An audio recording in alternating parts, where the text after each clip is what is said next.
तुमच्या शाळेची होती साने गुरुजी.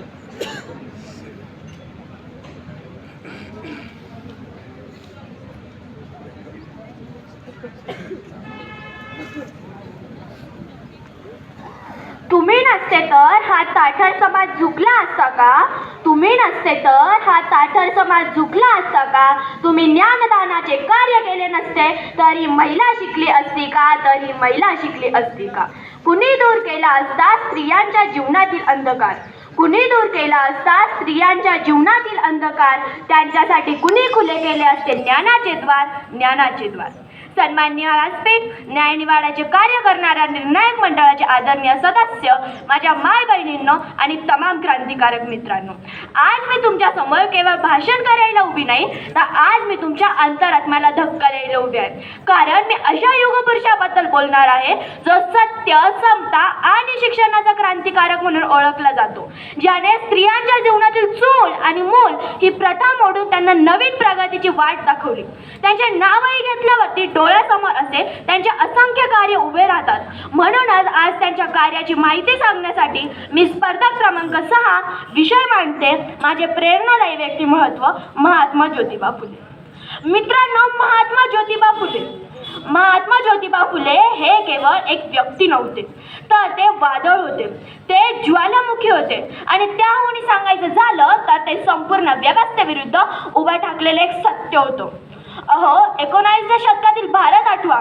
शिक्षण फक्त काहींच्या घरात, ज्ञानावर काहींची मक्तेदारी, स्त्रिया म्हणजे चूल मूल, शूद्र अतिशूद्र म्हणजे गुलामच. आणि अशा काळात ज्योतिबा फुले उभे राहतात आणि म्हणतात, जर शिक्षणाने माणूस बनत नसेल तर ते शिक्षण कचऱ्यात टाकलं पाहिजे. हा आवाज कुणाचा होता? एका माळी समाजात जन्मलेल्या माणसाचा, ज्याने ब्राह्मणशाहीला प्रश्न विचारण्याचा धाडस केला त्याचा. अहो, ज्योतिबांना तलवार उचलता आली असती, पण त्यांनी उचलली पाटी आणि पेन्सिल. कारण त्यांना माहीत होतं शिक्षण हेच खरं क्रांतीचं शस्त्र आहे. पण त्या काळात स्त्रियांना शिक्षण हे पाप समजलं जायचं. परंतु ज्योतिबांनी प्रथम आपल्या पत्नीला सावित्रीबाई फुले यांना शिक्षण दिलं. नंतर 1848 साली पुण्यातील टी भायडे यांच्या अंगणात मुलींची पहिली शाळा सुरू झाली. त्यावेळी सावित्रीबाई ह्या त्या शाळेच्या पहिल्या शिक्षिका होत्या. तेव्हा लोक त्यांना दगड मारत, त्यांच्या अंगावर शेण फेकत, त्यांचा अपमान करत. पण सावित्रीबाई नेहमी म्हणत, जर शेण लागला तर साडी बदलू, पण विचार बदलणार नाही. म्हणून मला त्यांच्याबद्दल म्हणावे वाटते, प्रथम मुलींच्या शाळेची घंटा अहो तिनेच वाजवली. साऱ्या जगामध्ये हो कीर्ती तिनेच गाजवली. ही होती खरी क्रांती. मित्रांनो, ज्योतिबा फुले स्पष्ट सांगतात, जो समाज स्त्रीला शिकवत नाही तो समाज कायम गुलामच राहतो. आज आपण स्त्री शिक्षणाची गाणी गातो, पण त्या काळात स्त्री म्हणजे मालमत्ता होती. म्हणून ज्योतिबांनी विधवा विवाहाचा पुरस्कार केला, बालविवाहाला विरोध केला आणि स्त्रीला माणूस म्हणून उभं केलं. मित्रांनो, ज्योतिबा फुले हे गोड बोलणारे सुधारक नव्हते, तर ते थेट हल्ला करणारे क्रांतिकारक होते. त्यांनी लिहिलेलं गुलामगिरी या पुस्तकात त्यांनी आर्य अनार्याचा सिद्धांत मांडला, शूद्र अतिशूद्रांचं मूळ उघड केलं. ते म्हणाले, देवाच्या नावावर माणसांची फसवणूक हे सर्वात मोठं पाप आहे.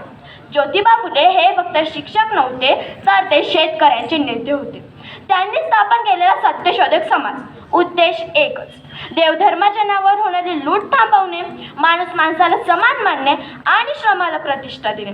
ते नेहमी म्हणत, जर शेतकरी जगला नाही तर हा देशही जगणार नाही. आणि आजही हे वाक्य जवळजवळ सत्य नाही का? अहो, शेतकऱ्यांचा आसूड लिहून शेतकऱ्यांचे दुःख मांडले, शेतकऱ्यांच्या हक्कासाठी ते सरकारशी भांडले. राजपुत्राच्या सभेलाही शेतकऱ्यांच्याच वेशात गेले आणि शेवटी त्यांनी शेतकऱ्यांना न्याय मिळवून दिले. हे होते त्यांच्या शेतकऱ्यांबद्दल विचार. आपण आज म्हणतो आम्ही आधुनिक आहोत, पण प्रश्न असा आहे, आज जात संपली का? विषमता संपली का? शिक्षण सर्वांपर्यंत पोहोचतंय का? जर उत्तर नाही असेल तर लक्षात ठेवा, ज्योतिबा अजून आपल्या जिवंत आहे, ते आपल्या प्रश्नांमध्ये आहे, ते आपल्या लढ्यांमध्ये आहे.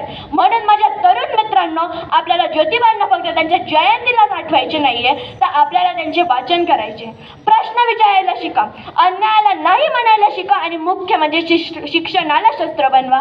आणि हे नेहमी लक्षात ठेवा, ज्योतिबा म्हणजे शांतता नाही, तो ज्योतिबा म्हणजे संघर्ष आहे. म्हणून मी शेवटी ज्योतिबांच्या शब्दात सांगू इच्छिते की विद्येविना मती गेली, मती विना नीती गेली, नीती विना गती गेली, गती विना वित्त गेले, वित्त विना शूद्र खचले आणि इतके अनर्थ एक अविद्येने केले आणि इतके अनर्थ एक अविद्येने केले. जय क्रांती, जय सत्यशोधक, जय महात्मा फुले.